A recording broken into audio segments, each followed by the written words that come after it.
Today in the EU, German snap elections and everything we know so far.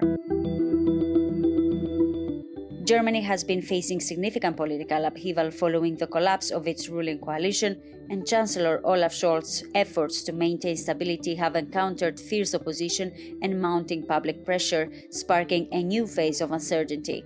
With a snap election scheduled for the 23rd of February and confidence votes looming, the dynamics between party leaders and coalitions are set to shape Germany's immediate future. Hello and welcome.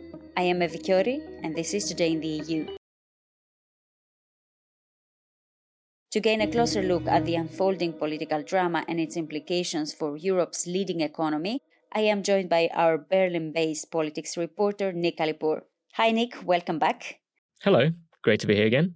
So last week, we talked about the collapse of Germany's coalition government. We've now moved a step further. Political parties have settled on the 23rd February for the next parliamentary elections. Can you walk us through what happened this week and what led to this decision? So it's been a really eventful week, and things have not stopped being eventful since we spoke last time. You know, even though one might have thought the coalition broke down and that's it, well, it's over now, and Scholz has a plan of how we're going to move on from here. Well, no, that was not what happened, because as has been the case so many times in the last few months, if not years, anything that Scholz says, he will often have to walk back on because the opposition finds an angle, finds a way to drive him to do something else, to just put pressure on him to act in ways that they prefer and make the Chancellor really look like, well, you know, his problem with leadership, that comes to the fore again and again in those situations. And that's exactly what happened. So we had Friedrich Merz, the leader of the opposition, almost immediately after Scholz announced his timeline, we want a snap election by the end of March. Immediately after that, Merz said, no, we need a vote of confidence right now, ideally this week. And then we will hold snap elections, for example, in January.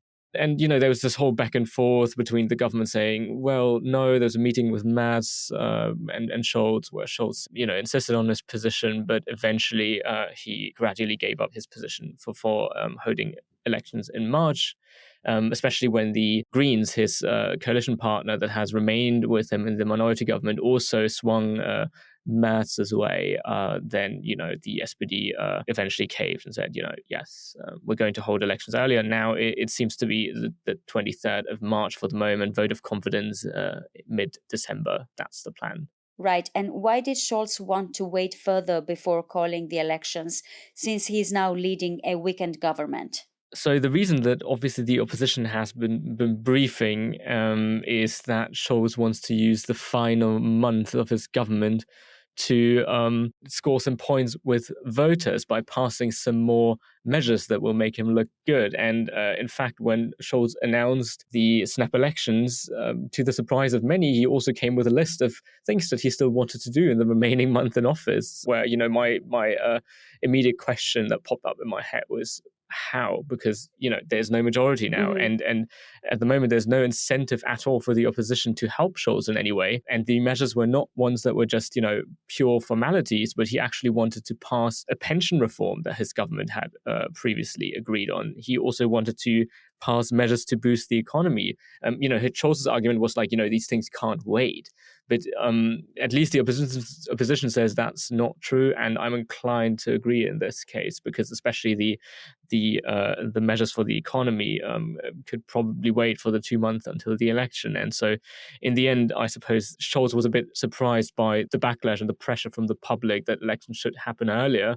And in the end, Scholz really had no arguments on his side to put off the election any longer. And he was probably a bit surprised as well from the vehemence of public pressure and opposition pressure to move the election forward. It didn't seem like he was expecting that at all. But in the end, yet again, a moment where he ended up caving.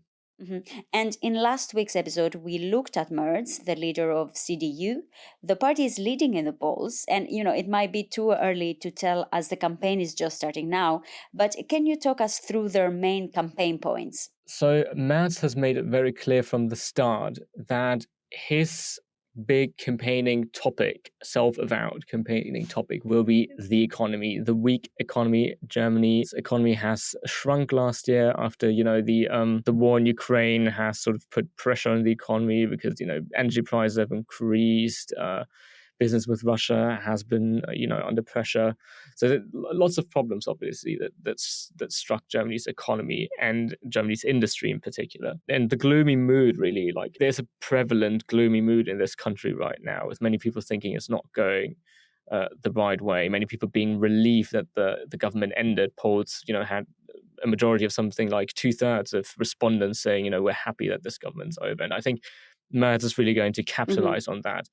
Again, his own idea here is, we're going with the economy, we're going to pound Scholz on that topic. But if you really listen to what, for example, Merz's general secretary has also outlined in an interview over the course of this week, it's not just the economy, and it's going in a way that is very much focused on putting Germany first in some way. For example, just to quote one thing, something that he really banks on still is returning people at the border, rejecting irregular migrants at the border in substantive numbers, which could really irritate Germany's neighbors. This is not just border checks, which are occasional and sporadic, but this is actually systematically turning people away. That could lead to some clashes, but it's really a sign for Merz to show, I'm in control. This is his policy, so to speak.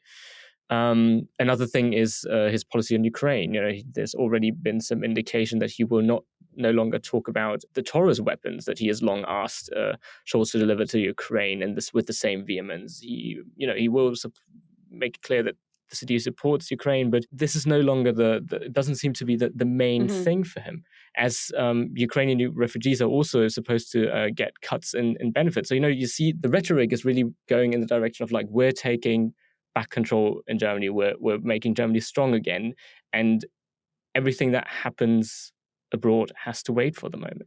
And, just for us to understand a bit better the dynamics and the internal power play, are they expected to be kingmakers in the next election? I suppose there will be many kingmakers, in fact, because and we don't know yet who it will be, because at the moment, what it's looking like in terms of the polls, the CDU of Friedrich Merz, the Christian Democrats, are far ahead, 15 points ahead of the SPD of Scholz.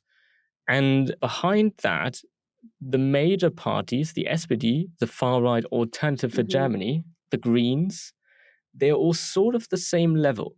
And then you have another sort of batch of parties, which is the FDP, the Liberal Democrats, which have left Scholz's government, and the Sarah Wagenknecht, so the Alliance Sarah Wagenknecht, the new left populist party, and the left party. They're all sort of polling at the same level of like 5%.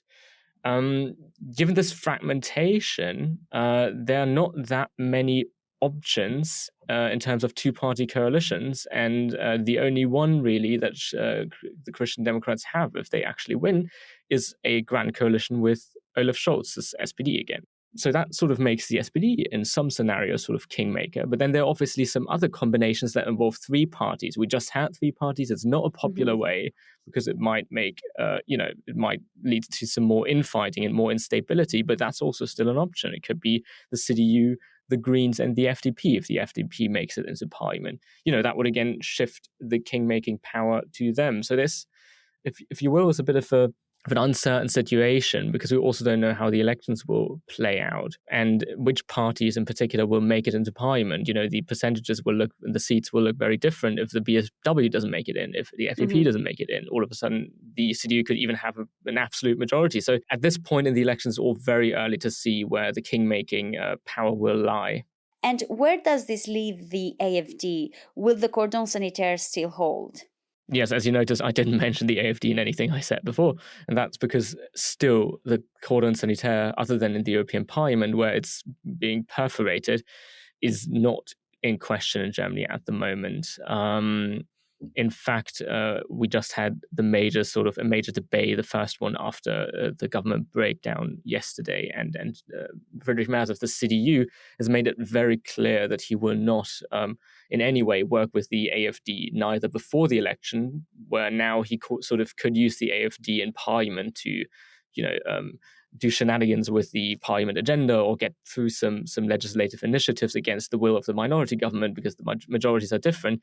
He made very clear that he will not do that, nor did he say they will work in any way together after the election. And at the moment, they don't have to. It does make some coalition building a bit awkward, but it's possible to ignore the AFD. And I think the CDU is acutely aware that any affiliation with the AFD will make it a very tough sell. It could be a really problematic point for many voters in Germany, where working with the far right is still a massive red flag.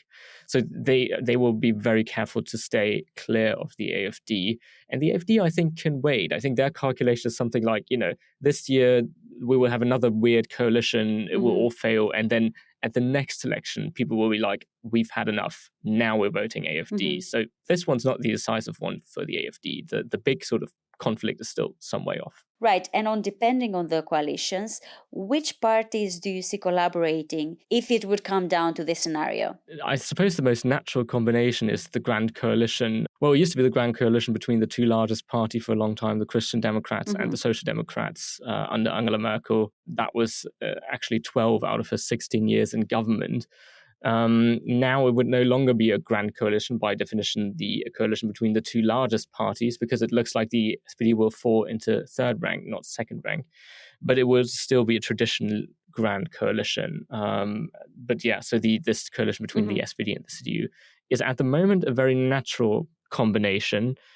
Because they're both somewhat centrist, they align in many ways, and they can also very easily share sort of like the Labour, and they can very easily make their manifestos compatible. Still, there's some in the CDU that still say the FDP might maybe get to a point where we can work together with them. The FDP used to be for a very long time the natural partner of the CDU, but at this point it doesn't look like the FDP will make parliament, or at least highly unlikely. So that's perhaps more of wishful thinking.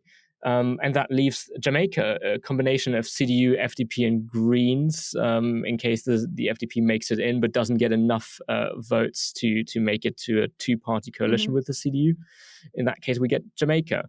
And that one has failed before under Angela Merkel. She didn't even manage to form it, even though she tried. So that's a more inconvenient option for the FDP. I will not even go into possible coalition options for the SPD, because at this point it's highly unlikely that they win, but obviously they also eye some of these options as well. Thank you very much, Nick. I am Evi Kiorri, and this was Today in the EU podcast. Visit Euractiv to stay on top of the latest news. If you haven't subscribed yet, you can find us on all streaming platforms. You can get in touch with us by leaving a comment or review on Spotify and Apple Podcasts. Your reviews help us a lot to spread the word about our work, but also understand what topics you like listening to. This episode was produced by Miriam Sainz Tejada, Charles Cohen, and me. Thank you for tuning in. Enjoy the long weekend, and we will be back on Tuesday morning, always at 6 a.m.